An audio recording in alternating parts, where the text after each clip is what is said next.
be back. Okay, we've got this broken down for you to explain in detail how to set this up as such.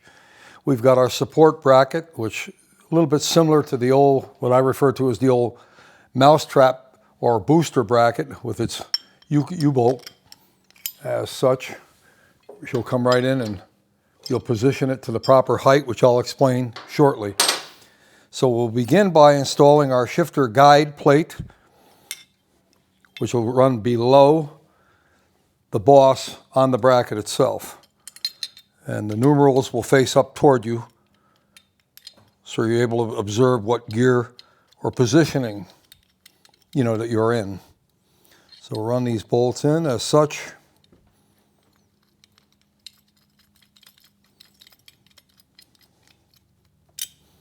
So you're able to visualize your sequence.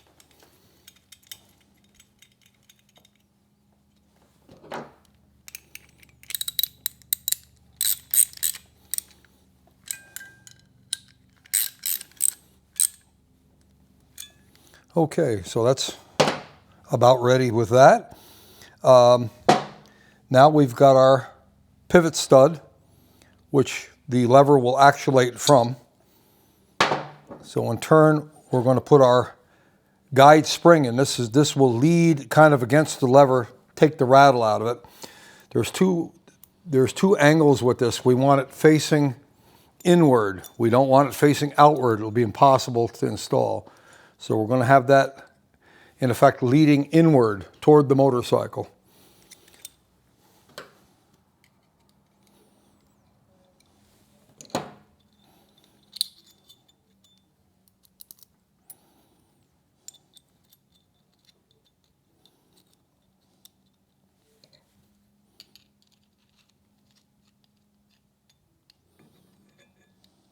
Okay, so we'll tighten our spring screw as such. That provides a lead in for us with that. Now our pivot stud, we're going to add a little grease to its boss.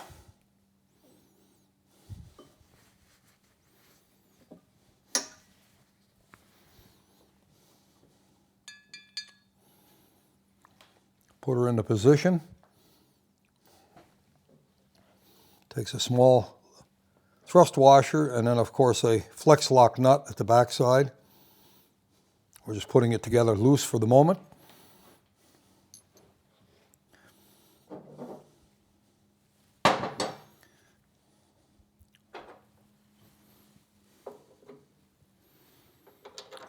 We'll bring in our U-bolt.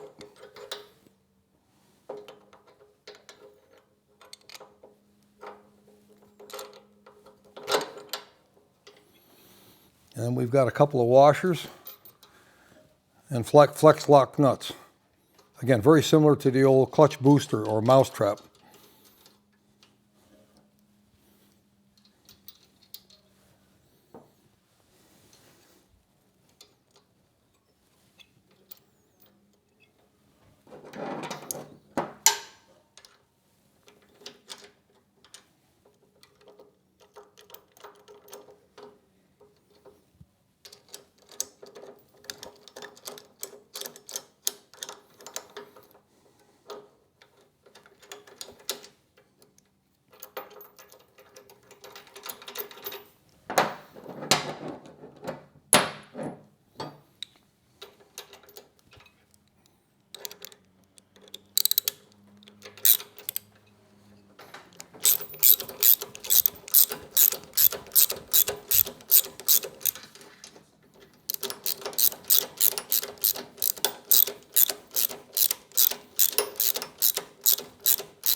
Now, if you don't happen to have a universal socket like I have, you'd leave the guide plate off so you could come right in with a straight socket. But I'm able to kind of speed up the process. You want to kind of watch your angularity while it's semi-loose for assembly here, for alignment with your rod itself.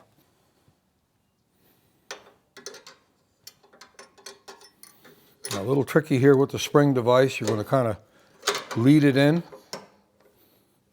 Use it as kind of a pivot piece.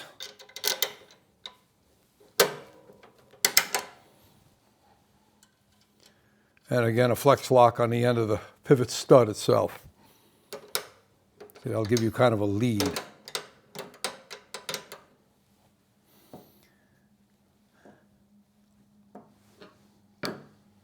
Now in turn, our clevis pieces are what I refer to as the 1951 and later. They have a nice back cut on them for angularity. They're not just a short little cutoff. They've got enough relief in them to allow you to really adjust as such. And we'll start her on here.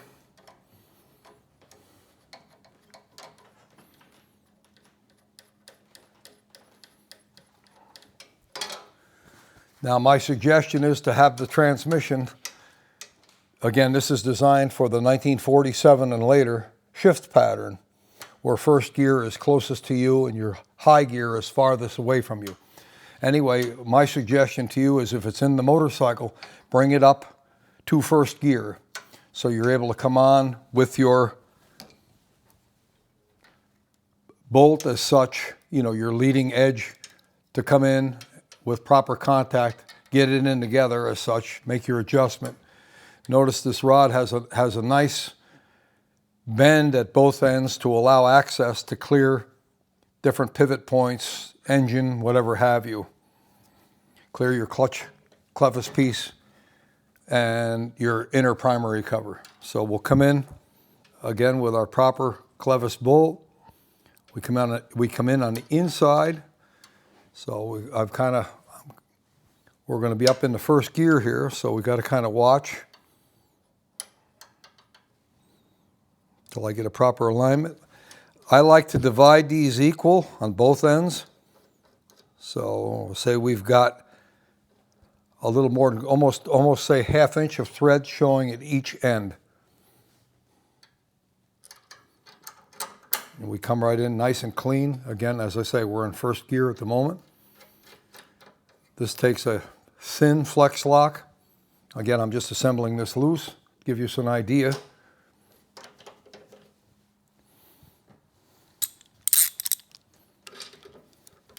We'll kind of snug this for a test purpose.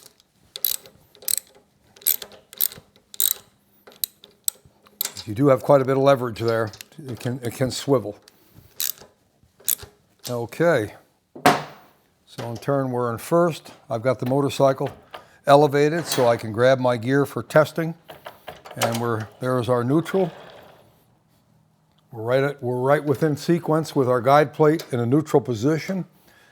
Now we're going to work our way down to second gear. As you can see, we're right in pretty decent here. And again, it's critical. You want to check your alignment with your rod. You want to make sure you're not hitting any clutch linkage. You're not hitting any crankcase studs, whatever have it. You want to come in decent, and then as I say, when you've got the right or correct angularity, just kind of snug it a little, as you see me doing here. Okay, let's go for third gear. See how nice and quick that is, easy. And that little spring device here that we see just gives us enough lead to keep things from rattling going down the road. It's just enough. You bring it away and in. So in other words, you'll outward, and there's your high gear. There's your fourth gear. So as I say, it's really a clean looking setup. In this case, we're using it on a custom, traditional chopper. In effect, it looks very appropriate. It's got some chrome pieces, some regular die-cast aluminum pieces as such. You can change to a more custom knob. This is the old Harley Ford-looking knob. As I say, the choice is yours, pretty much how you can do to maybe customize it a little more, but it's really a neat-looking setup, and it works very well. This, in conjunction with, this is our remake of the old Lee speed clutch. A lot of guys refer to this as the suicide clutch. But anyway, this works nicely with a chopper in conjunction as such. We've got nice relief here as such. And then she loads right in. So it's something where, it kind of works hand in hand. It looks good. Anyway, that's it for today. And Next time we'll do a breakdown complete on the 41 to 84 style clutch. Thank you. Not going to need that.